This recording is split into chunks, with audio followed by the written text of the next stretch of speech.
Assalamualaikum warahmatullahi wabarakatuh. Waalaikumsalam warahmatullahi wabarakatuh. Bismillahirrahmanirrahim. Innal hamdalillah nasta'inuhu wa nastaghfiruhu wa nu'minu bihi wa natawakkalu 'alaihi wa na'udzu billahi min shururi anfusina wa min sayyiati a'malina. Man yahdihillahu fala mudilla lahu wa man yudlil fala hadiya lahu. Asyhadu an la ilaha illallah wahdahu la syarika lahu wa asyhadu anna sayyidana Muhammadan 'abduhu wa rasuluhu la nabiyya ba'dahu. Sallallahu ala sayyidina Muhammadin an-nabiyil ummi wa ala alihi wa ashabihi wa baraka wa sallama tasliman katsira. Amma ba'd. A'udzu billahi minasy syaithanir rajim. Bismillahirrahmanirrahim. Wal 'ashri innal insana lafi khusr إلا الذين آمنوا وعملوا الصالحات وتواصوا بالحق وتواصوا بالصبر. وقال النبي صلى الله عليه وسلم العلم علمان علم في القلب وذاك علم نافع وعلم على اللسان وذاك حجة الله على ابن آدم أو كما قال عليه الصلاة والسلام. Hadirin bapak-bapak, adik-adik, anak-anak, para santri yang dirahmati Allah Subhanahu wa taala, khususnya para alim ulama, para kiai, para ustadz, para pengasuh pondok pesantren yang selalu kami muliakan. Alhamdulillah Allah Subhanahu wa taala telah kumpulkan kita di tempat yang mulia. Kumpulnya kita di sini bukan untuk jalan-jalan. Datangnya kita kemari juga bukan karena terpaksa. Datangnya kita kemari juga bukan karena tertib ataupun peraturan pondok pesantren. Kita harus luruskan niat kita. Datangnya kita kemari, datangnya kita di majelis yang mulia ini adalah untuk melanjutkan fikir usaha yang dulu dibuat oleh Nabi kita, Nabi besar Muhammad sallallahu alaihi wasallam. Sebab kita semua, yang besar, yang kecil, yang orang desa, orang kota, kita semua adalah umat baginda Nabi Muhammad sallallahu alaihi wasallam. Sebagai umat, maka kita punya kewajiban, punya tanggung jawab. Ini harus dipahami. Para sahabat dulu masih kecil-kecil, mereka paham. Umur 12 tahun, umur 13 tahun mereka sudah paham untuk apa Allah Subhanahu wa taala menjadikan kita sebagai umat baginda Nabi besar Muhammad sallallahu alaihi wasallam. Yaitu untuk apa? Untuk membawa agama ini, membawa kitabullah. Sebab Al-Quran Allah Subhanahu wa ta'ala turunkan kepada baginda Nabi sallallahu alaihi wasallam. Wa innahu latanzilu rabbil alamin nazala bihi ruhul amin ala qalbika litakuna minal mundirin. Sungguhnya Al-Quran ini Allah Subhanahu wa ta'ala turunkan. Allah Subhanahu wa ta'ala yang menurunkannya. Latanzilu rabbil alamin, diturunkan oleh Rabbul Alamin, Rabb alam semesta. Siapa yang membawa turun? Nazala bihir ruhul amin, malaikat Jibril alaihissalam. Ala qalbik, langsung dimasukkan oleh Jibril alaihissalam ke dalam hati baginda Nabi sallallahu alaihi wasallam. Jibril membacakannya, Rasulullah sallallahu alaihi wasallam mendengarkannya. Awal-awal Rasulullah Shallallahu Alaihi Wasallam takut kalau terlupa, maka begitu Jibril Alaihissalam membacakan, Rasulullah langsung mengulangi. Maka Allah berfirman, la tuharrik bihi lisanaka lita'jala bih. Inna 'alaina jam'ahu wa qur'anah, fa idza qara'nahu fattabi' qur'anah, thumma inna 'alaina bayanah. Jangan buru-buru, dengarkan dulu, kami yang akan mengumpulkan Al-Quran di dalam hati kamu. Maka baginda Nabi SAW mendengarkannya dulu. Setelah selesai baru beliau mengulang. Jibril alaihissalam pun datang. Dalam setiap tahun sebentar lagi bulan Ramadan tiba, Rajab, Sya'ban, Ramadan. Setiap bulan Ramadan Jibril alaihissalam akan turun murojaah dengan Rasulullah SAW. Jibril membaca, Rasulullah mendengar, menyimak. Nanti Rasulullah membaca, Jibril yang menyimak. Seberapa yang sudah diturunkan? Sebab Al-Quran turun dalam masa 22 tahun, 2 bulan 22 hari. Maka ya seberapa yang sudah diturunkan diulang. Tahun terakhir menjelang wafatnya Rasulullah SAW, ketika itu Rasulullah SAW pada bulan Ramadan biasanya beliau juga iktikafnya hanya 10 hari, tapi pada tahun itu beliau iktikaf 20 hari dan murojaah dengan Jibril 2 kali dalam 1 bulan Ramadan. Padahal sebelumnya hanya sekali.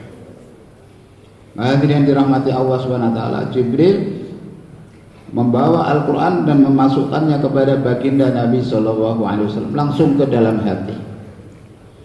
Lalu dari Rasulullah kepada para sahabat pun berpindah Quran dari hati ke hati, tidak melalui tulisan. Sahabat menghafal itu tidak melalui tulisan, langsung mendengar dari Rasulullah, maka para sahabat menghafal. Ada kadang sahabat Rasulullah SAW membaca surah Al-Insan, kadang membaca surah Al-Qiyamah.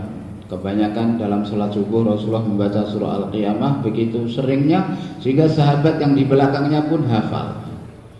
Enggak usah niat menghafal pun hafal. La uqsimu biyaumil qiyamah dibaca dalam salat subuh, sehingga yang di belakang hafal. Seperti itu sahabat memindahkan Al-Quran dari dada ke dada, ala qalbika. Tujuannya apa? Litakuna minal mundirin, supaya kamu ya Muhammad menjadi orang yang memberikan berita peringatan kepada seluruh umat manusia. Sebab Nabi kita, Nabi besar Muhammad SAW diutus untuk seluruh umat manusia. Illal aswadi wal abyad, illal ahmar, orang yang berkulit putih, kulit hitam, ilal arabi wal ajam, kepada orang Arab dan kepada orang ajam. Ini Nabi kita. Jadi kita harus bangga, kita harus bersyukur Allah menjadikan kita sebagai umat baginda Nabi besar Muhammad SAW. Laqad manna Allahu 'alal mu'minina id ba'atha fihim rasulan min anfusihim yatlu 'alaihim ayatihi. Laqad manna, sungguh Allah telah memberikan anugerah. Kalau manna artinya manna wa salwa, manna makanan yang wangi. Maknanya sungguh Allah Subhanahu wa taala telah mewangikan orang-orang beriman dengan diutusnya baginda Nabi Muhammad SAW. Jadi ini nikmat yang besar anak-anak yang dirahmati Allah Subhanahu wa taala. Ini umat-umat yang besar, umat yang mulia. Nahnul akhirun al-awwalun, kita datang ke dunia paling lambat, paling akhir, tapi masuk surga duluan. Sehingga orang Yahudi, orang Nasrani mereka iri. Ini orang datang belakangan, umurnya pendek, ibadahnya sebentar. Kenapa masuk surga duluan? Kita yang umurnya panjang datang duluan, masuk surganya malah belakangan. Ini semua karena umat ini menjalankan kerja misi nabinya, bahwa Rasulullah SAW adalah kafatan linnas basyiran wa nadhira wa ma arsalnaka illa rahmatan lil alamin. Tabarakalladzi nazzala al-furqana ala 'abdihi liyakuna lil alamina nadhira. Ya ayyuhan nas inni rasulullah ilaikum jami'a. Ayat-ayat yang menjelaskan bahwa Nabi kita untuk seluruh umat manusia di seluruh alam hingga hari kiamat. Ya kita ini juga sama. Kita datang, kita memang lahir di Medan, Sumatera Utara, tapi kita bukan hanya untuk orang-orang Sumatera. Tapi kita ini dihantar oleh Allah Subhanahu wa taala untuk seluruh umat manusia di seluruh alam hingga hari kiamat. Sebab ini Al-Qur'an, adik-adik ini sedang menghafal Al-Qur'an. Memindahkan Al-Quran ke dalam hatinya.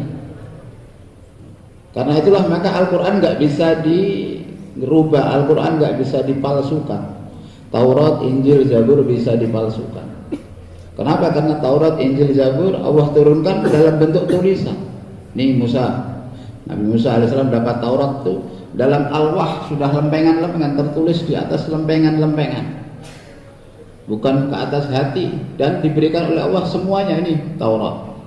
Nabi Isa alaihissalam dapat Injil, tapi Al-Quran tidak seperti itu diturunkannya. Al-Quran diturunkan secara bertahap. Maka Al-Quran kan dua istilah, tanzil dan inzal. Tanzil dan inzal. Inna anzalnahu fi lailatul qadr. Maka di sini menggunakan kalimat inzal. Bab if'al, anzala yunzilu inzala, inna anzalna. Inzal artinya diturunkan seluruhnya dari Lauhul Mahfuz ke langit dunia tanggal 17 Ramadan, kaul yang paling sahih. Kebanyakan ulama 17 Ramadan nuzulul Quran, yaitu turunnya Al-Quran semuanya 30 juz dari Lauhul Mahfuz ke langit dunia. Lalu dari langit dunia ke pada baginda Nabi Shallallahu Alaihi Wasallam tanzil, innahu latanzilu rabbil alamin. Maka diturunkan secara sedikit demi sedikit, sedikit demi sedikit. Jibril alaihissalam turun membawa wahyu kepada baginda Nabi Shallallahu Alaihi Wasallam. Adik-adik yang dirahmati Allah Subhanahu Wa Taala, maka Al-Quran kalamullah, Al-Quran kalamullah. Dan Al-Quran, keutamaan Al-Quran di atas kalam yang lain sebagaimana keutamaan Allah Subhanahu wa taala di atas makhluk. Jadi ini maksud Allah Subhanahu wa taala menghantar kita semua ke dunia ini untuk melanjutkan fikir baginda Nabi Shallallahu Alaihi Wasallam. Jangan merasa wah saya ini masih kecil, saya ini belum besar, saya belum bisa apa-apa. Tidak. Allah Subhanahu wa taala bisa menggunakan. Dan ini nikmatnya harus kita sadari. Justru kita harus bersyukur sejak kecil. Banyak orang yang setelah dewasa, setelah banyak berbuat maksiat, baru Allah Subhanahu wa taala gunakan untuk agama. Tapi kita alhamdulillah dari kecil belum punya dosa, Allah Subhanahu wa taala sudah gunakan kita untuk agama Allah Subhanahu wa taala. Gazim Allah Subhanahu wa taala. Nah, kita belajar ini untuk apa? Belajar ilmu agama. Maka kita luruskan. Menghafal Al-Quran untuk apa? Ini setiap saat harus kita luruskan niat kita. Bahwa kita belajar ilmu agama. Orang yang menuntut ilmu itu disambut oleh Rasulullah.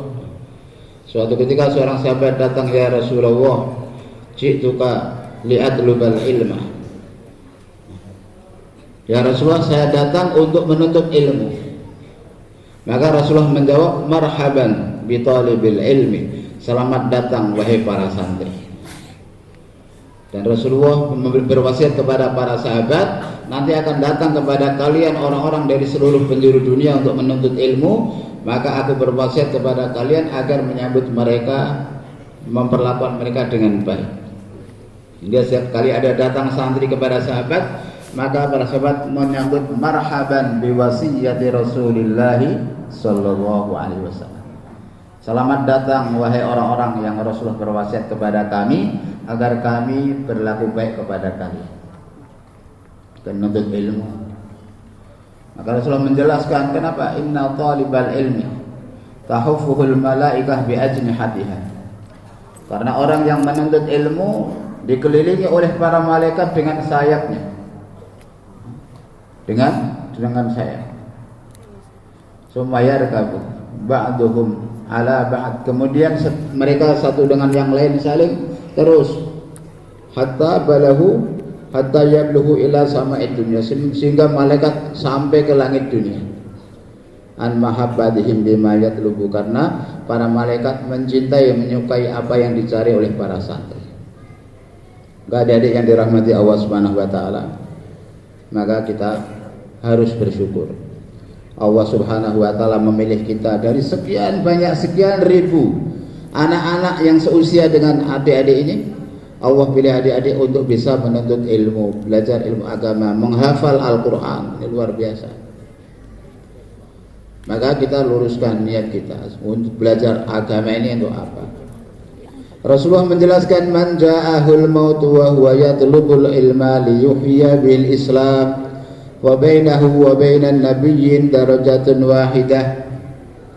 Barang siapa yang dia meninggal dunia ketika dia sedang menuntut ilmu dengan niat untuk menghidupkan agama, menghidupkan Islam, maka derajat dia dengan derajat para nabi hanya beda 1 derajat. Artinya mereka, para orang yang meninggal dunia ketika menuntut ilmu, derajatnya di bawah derajat para nabi langsung. Dan dalam hadis ini Rasulullah juga menjelaskan, kalian menuntut ilmu, menghafal Quran, belajar ilmu agama, belajar tafsir, belajar hadis, untuk apa? Di sini Rasul menjelaskan, hendaknya niat kalian untuk menghidupkan agama, untuk menghidupkan dinul Islam. Dan itulah maksud diutusnya para nabi, untuk menghidupkan iman dan ilmu. Mayyuridil iman wal ilma yu'tihim Allah. Barang siapa yang menginginkan ilmu dan iman, Allah akan memberikannya. Ketika Sayyidina Mu'adz mau meninggal dunia, mau wafat, maka para sahabat menangis. Beliau bertanya, kenapa kalian menangis? Kami takut ilmu akan terputus. Kata Sayyidina Mu'adz, tidak perlu takut. Siapa yang menginginkan ilmu, Allah Subhanahu wa taala akan memberikannya.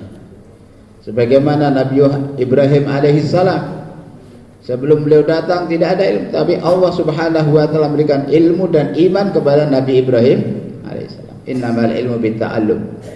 Ilmu itu enggak kita dapatkan dari warisan, bukan, tapi dari belajar. Maka dia yang dirahmati Allah Subhanahu wa taala, luruskan niat supaya kita dapat ridhonya Allah. Jadi hafidz Quran bukan hanya sekedar mencari nama, bukan untuk mencari dunia, bukan untuk mencari kemasyhuran, bukan untuk mencari titel. Tapi apa yang dicari? Apa? Ridha Allah. Bagaimana Allah ridha kepada kita. Kita niat juga belajar tadi untuk menghidupkan agama Allah. Nah, agama ya iman, ilmu itulah agama. Masalul ma ba'athani wa minal ilmi wal huda kamathalil ghaithil katsir. Rasulullah bersabda, perumpamaan ilmu dan hidayah yang dengannya Allah mengutus saya seperti hujan yang deras.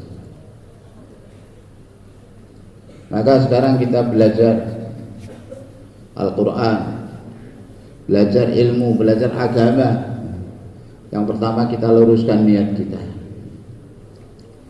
Kemudian kita hendaknya memiliki sifat zina, perhiasan.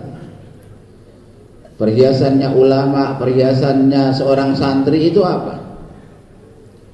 Perhiasannya ulama, perhiasannya santri itu adalah berlemah lembut, berakhlak yang baik, berakhlak yang mulia seperti Nabi, karena al-ulama warasatul anbiya. Para ulama ini pewaris para nabi. Adik-adik ini calon alim ulama. Dari sekarang juga harus memiliki sifat akhlak yang tinggi, akhlak yang mulia. Karena itu dalam Al-Quran kalimat yang paling tengah apa bunyinya? Wal yatalattaf. Surah Al-Kahfi. Wal yatalattaf sebagai kalimat yang paling tengah dalam Al-Quran. Di sini Allah enggak wal yusalli, enggak mengatakan wal yujahid, wal yuqatil, wal yasum, wal hajjahud, enggak. Tapi wal yatalattaf. Hendaknya dia berlemah lembut. Ini hikmahnya. Agar para santri, orang-orang yang menghafal Al-Quran, para alim ulama, para santri, dia punya sifat berlemah lembut. Santri itu dibanding anak-anak sekolah itu kadang ya santri lebih panasan, lebih emosian daripada santri. Ada yang bertanya, kadang kenapa santri itu kadang lebih emosian daripada pelajar siswa-siswa yang umum kan? Karena memang santri ini gimana enggak keras, didikannya aja keras, dirotan. Terus yang belajar alim, yang belajar syaraf itu baru hari pertama masuk pun sudah disuruh tasrif. Yang ditasrif goroba. Dia satu orang laki-laki memukul, dua orang laki-laki memukul. Ya kalau enggak emosian, enggak suka berkelahi, enggak suka berantem, apalagi orang hari pertama aja sudah disuruh mukul. Kalau enggak doroba ya sih majhulnya duriba. Suruh mati qaribnya qad doroba. Hari pertama sudah suruh nasrif begitu, suruh mukul. Akhirnya terbawa pukul. Jadi hadirin dirahmati Allah Subhanahu wa taala. Padahal harusnya juga kalau samihu kan ya, memaafkan. Nasara. Hari pertama sudah kegoroba. Di Mesir di zaman Turki Utsmani, dia dari Turki mengirim satu gubernur untuk wilayah Mesir. Dia sangat semangat. Ini dalam kitab Allamah Manfaluti tertulis kisahnya. Jadi dia sangat senang ingin belajar bahasa Arab, belajar nahwu. Maka dipanggil guru nahwu, ngajari dia. Mulai bab kalam, al-kalam wal lafdzul murakkabul mufidu bil wati, terus sampai bab maf'ul bih. Contohnya apa? Daraba Zaidun amran. Semua kitab di seluruh dunia. Contohnya maf'ul daraba Zaidun amran. Maka sang gubernur tanya, kenapa Zaid mukul Amr? Maka dijawab oleh gurunya, ya ini kan cuma misal Tuan Gubernur. Mau kamu berani-beraninya ngasih misal contoh kepada gubernur bohong-bohongan begini, masukkan penjara. Panggil lagi guru nahwu yang lain. Mulai lagi belajar sampai bab maf'ul bih lagi daraba Zaidun amran. Memang di dalam kitab begitu. Semuanya di Jurumiyah juga begitu. Tanya lagi, kenapa Zaid memukul Amr? Ya, ini cuma contoh. Masa ngasih contoh? Gubernur kok bohong-bohongan, masukkan penjara. Setelah panggil lagi sampai 18 ulama. Sampai ulama di Mesir bingung, wah ini ulama-ulama kita dijebloskan penjara. Maka didatangkan seorang ulama dari Syam. Kemudian dia sampaikan, saya masuk yang ngajari ilmu saya semuanya membohongin saya terus. Ya, kamu ajari saya nahwu, diajari. Setelah diajari sampai bab itu juga sama. Daraba Zaidun amran. Loh, kamu kok sama juga? Ini kenapa? Kenapa Zaid memukul Amr? Apa salahnya? Kata yang ulama dari Syam yang mengatakan karena Amr ini kurang ajar. Ini betul. Zaid memukul Amr, iya. Nah, kurang ajarnya di mana? Nama Tuhan siapa? Kebetulan nama gubernurnya itu Dawud. Nama gubernurnya Dawud. Tanya, nama Anda siapa? Dawud. Kalau ditulis wawunya berapa? 1. Padahal harusnya 2 kan? Nah, yang 1 dicuri sama Amr itu. Nah, kan harusnya Umar. Maka dia ngambil wawunya Anda 1 jadi Amr. Nah, maka karena dia kurang ajar dipukul sama Zaid. Oh, begitu ya. Iya. Lah kok yang lain nggak tahu? Yang lain kenapa nggak menjawab seperti yang mereka nggak tahu? Ya udah, keluarin mereka, bebasin. Memang kita contoh apa nggak ada contoh yang lain apa maf'ul bih? Dari awal masuk sudah diajari mukul. Akhirnya santri-santri kita ya kerjanya berantem, mukul satu dengan yang lain. Anteng ketika di hadapan ustadz saja, ketika ustadznya ada, masya Allah tenang semuanya. Soleh kayak wali besar, kayak Syekh Junaid Baghdadi rahmatullahi alaih, kalau di hadapan ustadznya diam. Begitu ustadznya keluar dari kelas, kelihatan aslinya. Pencak di dalam kelas, tinju-tinjuan, karate-karatean, silat-silat di dalam kelas. Enggak ada, Quran ada di bawah. Kemudian kita main berantem-beranteman. Itu aslinya santri kita itu. Aslinya itu bukan pas di depan ustadz. Aslinya santri itu ya pas ustadznya enggak ada. Itulah hakikat sifat santri kita yang sebenarnya. Maka dikehendaki adik-adik yang dirahmati Allah Subhanahu wa taala, kita hendaknya punya akhlak. Seorang santri punya akhlak yang tinggi, yang mulia. Rasulullah Shallallahu Alaihi Wasallam beliau mengerjakan sholat dan bersungguh-sungguh dalam sholat sampai kakinya bengkak. Allah menahannya, Allah menegurnya. Toha ma anzalna alaikal qur'ana litashqa. Kami menurunkan Quran kepada kamu bukan supaya kamu susah payah. Seperti itu wahai kasihku. Salat biasa saja. Jangan sampai berdiri sepanjang malam sehingga kakinya bengkak. Ditahan oleh Allah. Biasa-biasa saja, sedang-sedang saja salat malam. Sehingga ketika ada sahabat yang mengatakan saya akan sholat sepanjang malam, enggak akan tidur seumur hidup, maka Rasulullah mengatakan, inni la akhsyakum la atqakum minallahi wa akhsyakum walakin anamu wa usalli. Kamu enggak usah seperti itu, kata Nabi. Yang biasa-biasa saja. Aku ini aja orang yang paling takut kepada Allah di antara kalian. Tapi aku tidur dan aku sholat juga. Rasulullah Shallallahu Alaihi Wasallam sedekah, maka Allah Subhanahu sedekahnya Rasulullah luar biasa, apalagi kalau bulan Ramadan habis-habisan. Tapi Allah Subhanahu Wa Taala mengarahkannya, la tabsudha kullal basti. Boleh sedekah tapi jangan engkau buka tangan kamu selebar-lebarnya, tahan. Artinya dalam bersedekah pun yang sedang-sedang, jangan terlalu berlebihan. Dalam dakwah apalagi Rasulullah Shallallahu Alaihi Wasallam dakwah, sehingga Allah menggambarkan fala'allaka bahi'un nafsaka ala atharihim illam yu'minu bihadzal hadithi asafa. Maka saking risaunya Nabi Shallallahu Alaihi Wasallam melihat keadaan umat, maka Rasulullah hampir celaka. Ada kan orang karena sedih mati itu banyak. Ditinggal mati istrinya, ditinggal mati anaknya, anak satu-satunya meninggal dunia. Akhirnya orang tuanya ikut mati karena sedih. Maka level kesedihan Rasulullah sudah sampai di sana, adik-adik sekalian. Sudah hampir, karena sedihnya Rasulullah hampir meninggal dunia. Maka dihibur oleh Allah. Ma anta alaihim bimusaitir. Banyak ayat-ayat menghibur Nabi Sallallahu Alaihi Wasallam. Fala tadhhab nafsum alaihim hasarat. Dakwah boleh wahai kekasihku, tapi jangan terlalu difikirkan, jangan terlalu tenggelam dalam memikirkan merisaukan umatmu sehingga kau akan binasa. Oleh Allah Subhanahu Wa Taala dilarang.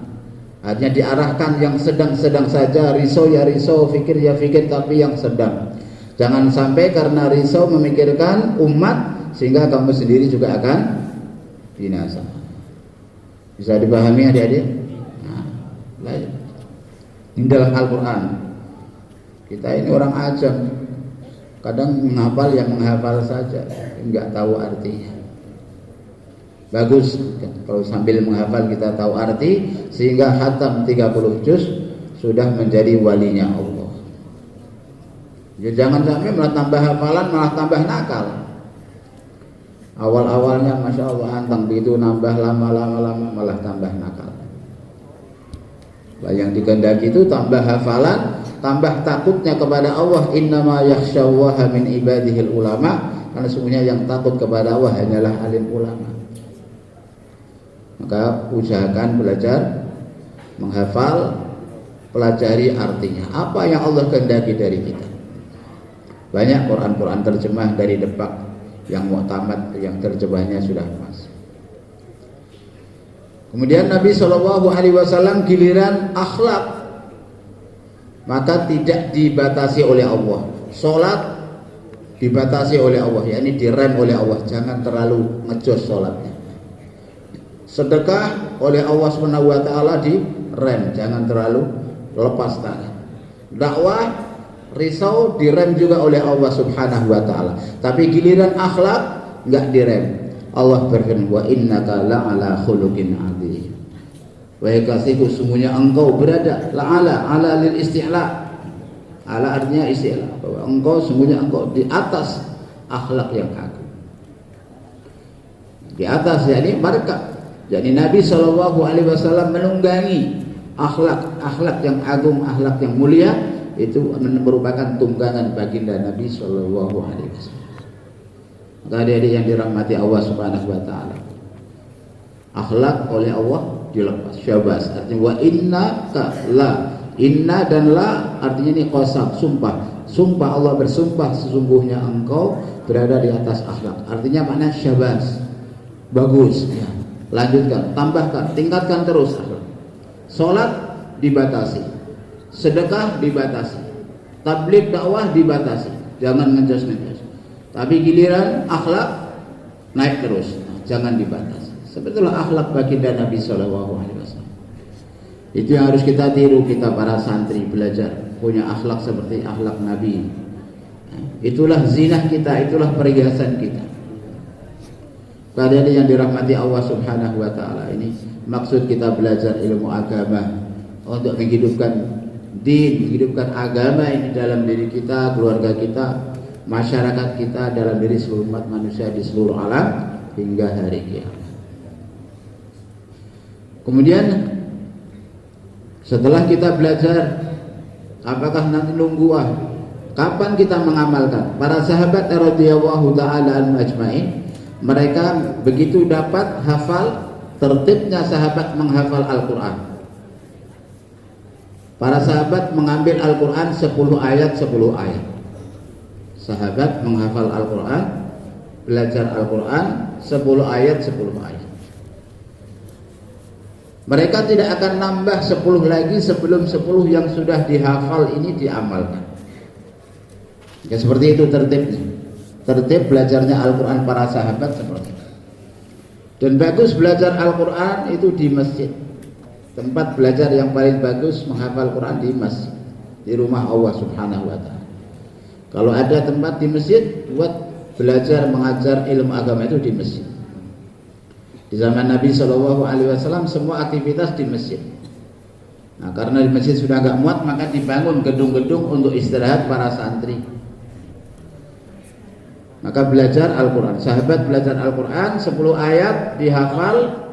Setelah hafal diamalkan, tidak akan nambah sebelum diamalkan, sebelum komplit.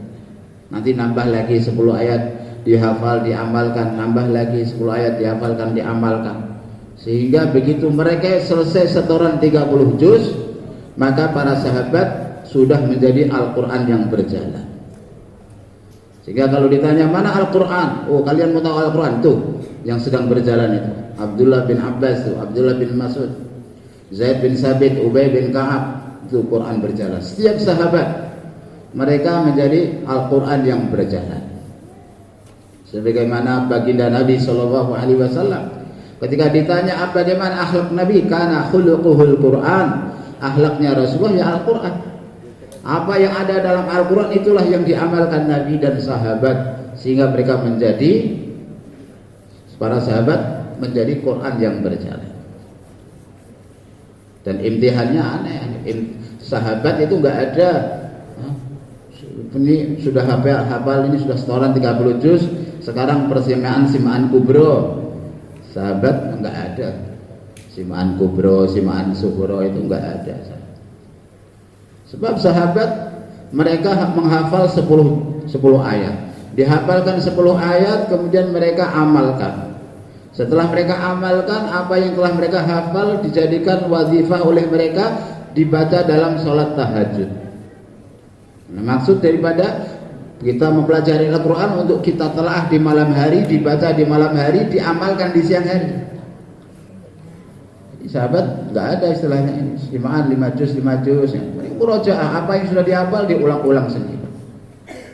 Sayyidina Utsman radhiyallahu taala anhu kadang beliau membaca dengan melihat mushaf, kadang beliau membacanya dalam satu rakaat saja 30 juz. Satu malam. Musim dingin, pada Isya, malam panjang, beliau sholat witir dalam satu rakaat membaca 30 juz. Satu rakaat. Amalan sahabat. Maka para sahabat seperti itu. Imtihannya sahabat belajar ilmu enggak kayak kita.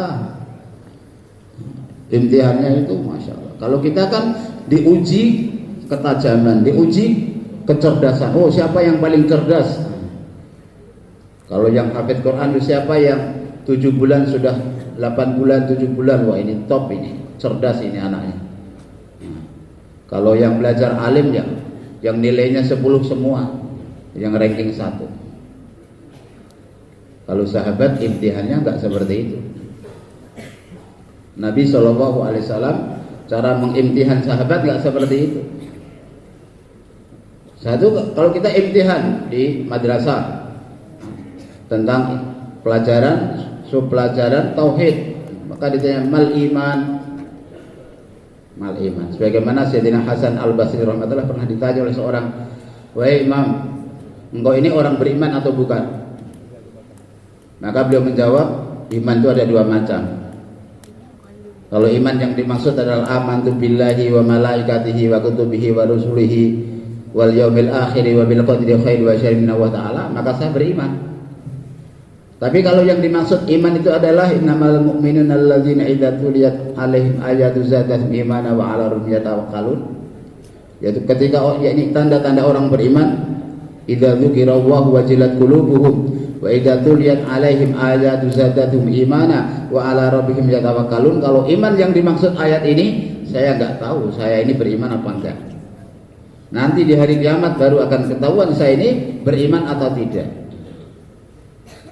Nah, rata-rata dalam ujian, kalau ujian di madrasah kan imtihan, pertanyaannya mal iman. Apa itu iman? Maka yang cerdas, yang zahid, yang IQ-nya tinggi, hafal semua kitab, tulis dia enak. Nah, lulus. Kalau ujian imannya sahabat gimana? Seorang pemuda dari Ansor, Sayyidina Harisah, sedang tidur. Baru dibangunkan Nabi, kemudian pagi-pagi bertemu dengan Rasulullah SAW. Kaifa asbahta ya Harithah? Ini ujian iman. Kalau kita diuji iman seperti itu, ya kita nggak tahu iman apa enggak. Maka Sayyidina Harithah mengatakan, asbahtu mu'minan billahi haqqan ya Rasulullah. Aku berbagi-bagi dalam keadaan beriman kepada Allah dengan sebenar-benar iman ya Rasulullah. Qala, maka Rasulullah bersabda, undur ma taqul, wahai Harithah, lihat apa yang kau katakan. Inna likulli qaulin haqiqah. Setiap ucapan ada buktinya, ada hakikatnya. Apa hakikat ucapan kamu? Kamu mengaku diri kamu beriman. Maka Sayyidina Harisah menjawab, azaftu nafsi anid dunya, aku menjauhkan diriku dari dunia ya Rasulullah. Azma'tu nahari ashartu laili wa atma'tu nahari. Aku berjaga-jaga di malam hari. Aku habiskan malam hari dengan ibadah kepada Allah. Dan di siang hari aku berpuasa. Aku laparkan, aku hauskan diriku di siang hari. Faka'anni bi arsy rabbi barizan, dan seakan-akan aku memandang arsy Rabbku. Wa ka'anni anzuru ila ahli jannati yatazawaruna fiha, dan seakan-akan aku melihat ahli surga, mereka saling berziarah di dalam surga. Wa ila ahli nari yata'ahuna fiha, dan aku melihat ahli neraka yang mereka saling menjerit-jerit, saling mencakar-cakar, menjerit-jerit di dalam neraka. Maka Rasulullah SAW bersabda, absurta falza abdun nawwarul imanu fi qalbi. Kamu telah mencapai hakikat makrifat wahai Harithah, maka peganglah, dan kau adalah seorang hamba yang cahaya iman telah berada di dalam hati. Ini ajib kan? Imtihan ujiannya sahabat, Rasulullah yang mengajarkan iman kepada sahabat, Rasulullah yang menguji imannya sahabat. Kita ujian enak aja, baca ini ayat ini, teruskan ini. Imtihannya sahabat itu amalan, sudah diamalkan atau betul? Sudah diamalkan atau belum? Itu imtihannya sahabat. Kalau ujian kita kecil, nyambung ayat, bacakan ayat, halaman ini, surah ini, tolong, mudah. Kalau kita mau tertib, belajar tertib seperti tertib sahabat, seperti itu adik-adik. Sehingga selesai simaan 30 juz, selesai setor 30 juz, ya nggak perlu persiapan untuk simaan kubro, sudah lancar. Kalau seorang siswa santri ini penghafal Al-Quran, dia dua saja kewajibannya, setoran dan murojaah. Kalau ada yang setoran saja ngejar nggak mau murojaah, ya susah. Murojaah terus nggak nambah-nambah, ya susah, nggak selesai-selesai. Maka dua kewajiban ini ditunaikan dan diamalkan, insya Allah ya. Ke Al-Quran misalnya. Nanti kalian begitu selesai 30 juz sudah nggak bergantung kepada siapa-siapa. Karena hari ini yang dipikirkan kita, yang ditakutkan nanti kalau saya cuma hafid Quran, alim, terus gimana hidup saya? Al-Kisah dulu ada seorang raja Islam di kerajaan Islam. Dikelaporkan, Tuan Raja, ini ada dua rakyatmu, ada dua santri ini. Rakyatmu ada dua anak, masih anak-anak, kayak adik-adik ini. Alhamdulillah sudah hafal Quran. Sudah hafal Quran ya. Dah, suruh masuk, bawa ke sini. Sama raja dimasukkan ke dalam sebuah kamar. Kemudian sama raja dikasih ini dua bongkah batu bata. Kata raja, besok sebelum subuh dua batu bata ini harus jadi emas. Kalau tidak, leher kalian taruhannya. Hafid Quran bukan sembarangan. Hafid Quran zaman dulu begitu selesai setor maka sudah jadi wali besar, karena Al-Quran sudah wujud. Ayat mata sudah diamalkan di mata, ayat lidah sudah diamalkan di lidah, ayat tentang telinga diamalkan di telinga. Seluruh ayat-ayat yang berkaitan dengan anggota badan sudah diwujudkan. Seperti zaman Syekh Ilyas rahimahullah. Di Deoban itu, di sekitar Deoban banyak para toko-toko orang-orang Hindu. Maka para pedagang Hindu yang ada di Deoban, sekitar Deoban itu, mereka paham, mereka bisa melihat, oh ini santri kelas 1, ini santri kelas 2, ini santri kelas 3, oh ini santri kelas daurah hadis. Itu orang Hindu saja bisa membedakan. Dari mana? Dari cara jalannya. Ini santri kelas 1, jalan masih noleh-noleh, lihat sana, lihat sini. Ini baru masuk berarti. Tambah tahun, tambah belajar, tambah nundukkan pandangan, tambah nundukkan pandangan. Ketika sudah daurah hadis, maka sudah perasaan khasyah, innama yakhsyallaha min ibadil ulama, itu betul-betul terpancar dari wajahnya. Rasa takut kepada Allah Subhanahu wa taala selalu menyelimuti dirinya. Maka orang Hindu aja paham, oh ini sudah mau akhir. Seperti itu hendaknya penghafal Al-Quran. Oh ini 5 juz, ini 10 juz. Tambah juz hafalan, harusnya tambah anteng, tambah bagus akhlaknya, tambah bisa menjaga matanya, bisa menjaga tangannya, lidahnya. Al-muslim man salimal muslimuna min lisani wa yadi, diamalkan. Seorang muslim yang sebenarnya yang tidak menyakiti temannya, baik dengan lidahnya maupun dengan perbuatan. Harusnya memberi manfaat, bukan malah menyakiti. Maka kalau kita belajar Al-Quran, kita hafalkan, kita amalkan, lama-lama maka Al-Quran akan wujud dalam diri kita. Maka dua santri tadi pun semalaman dia baca Qurannya, dibaca, terus doa kepada Allah agar dua batu bata itu dirubah menjadi emas. Maka sebelum subuh kedua batu bata itu telah berubah menjadi emas. Selamat, kalau enggak lehernya yang dipenggal, ngaku-ngaku saja. Maka hadirin, alhamdulillah Allah beri adik-adik sekalian kesempatan. Harus bersabar dan terus berusaha.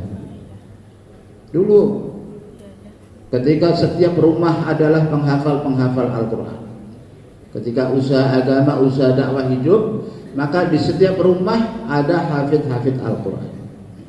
Hal yang biasa ketika dakwah ditinggalkan, maka anak-anak ulama pun mereka tidak menjadi penghafal-penghafal.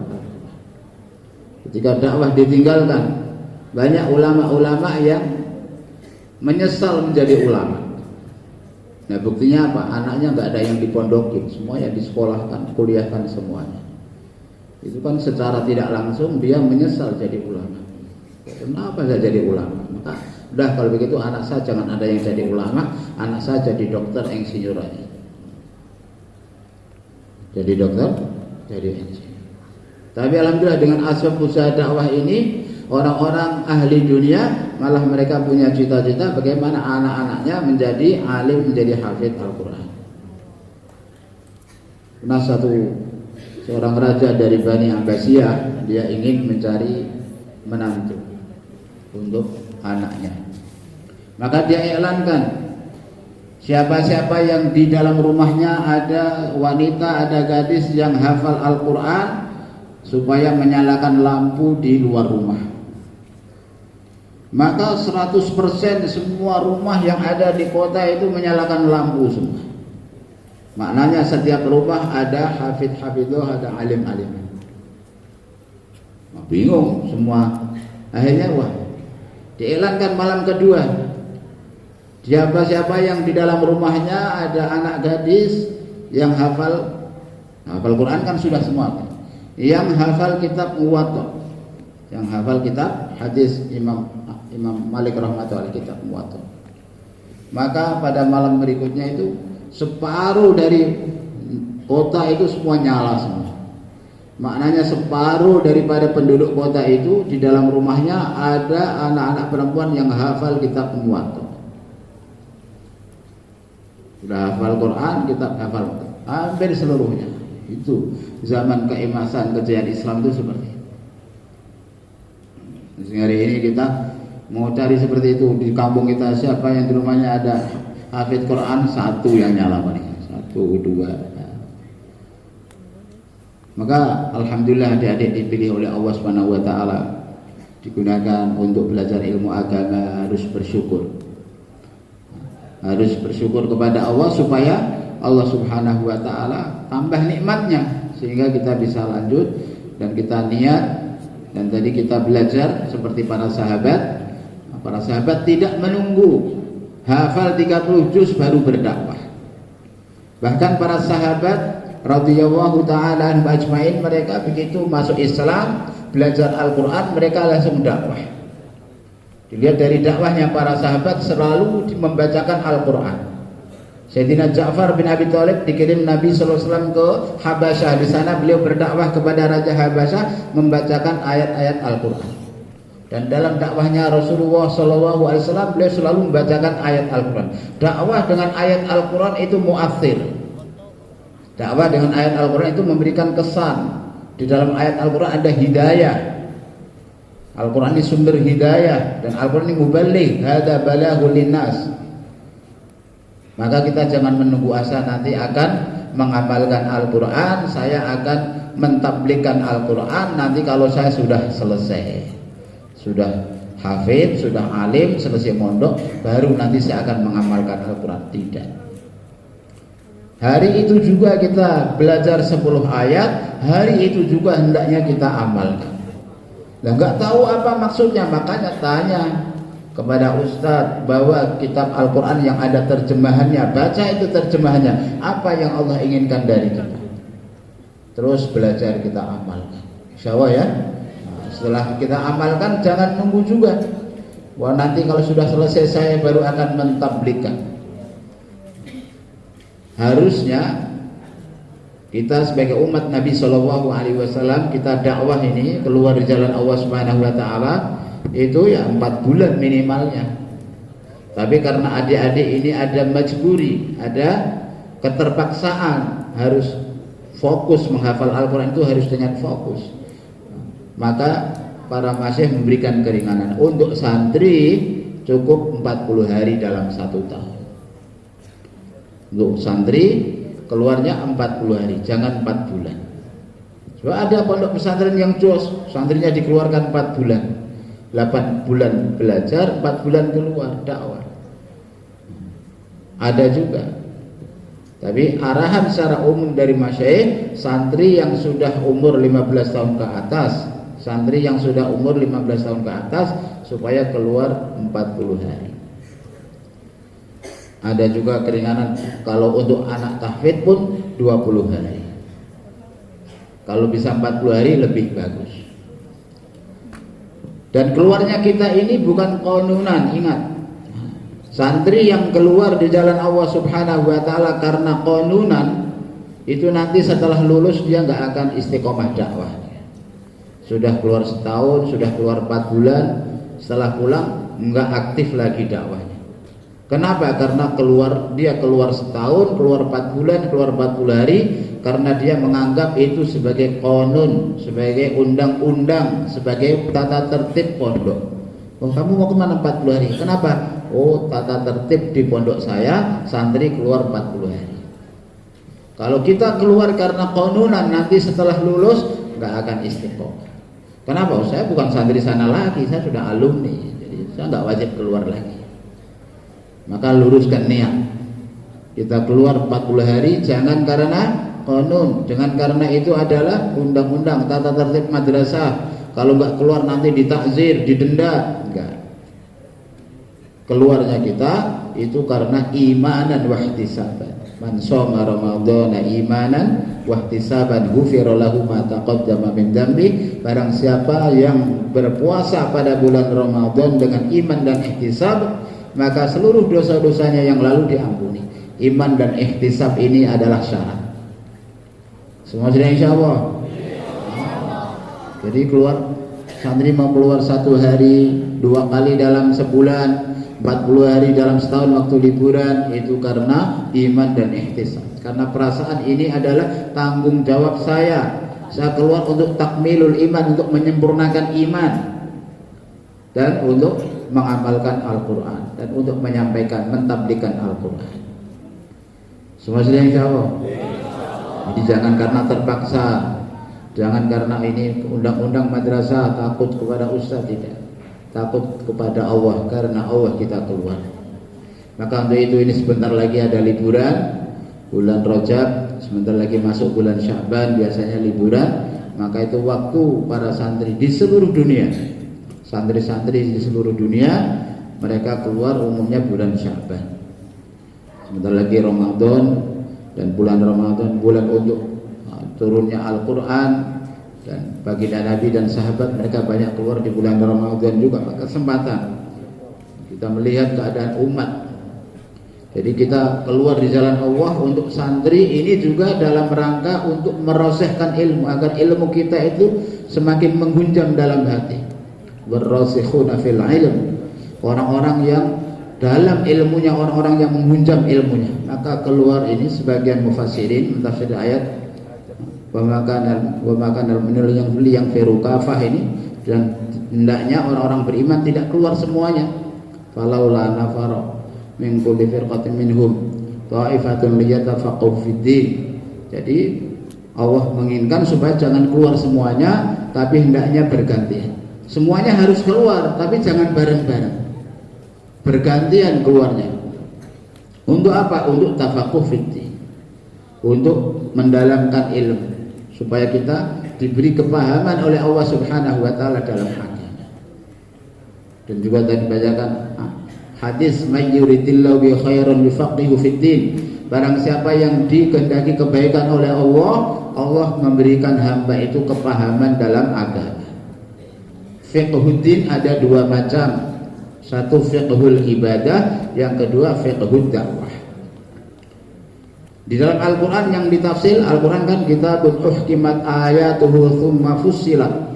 Al-Quran ini adalah kitab yang ayatnya diperinci. Nah, yang diperinci apa dalam Al-Quran?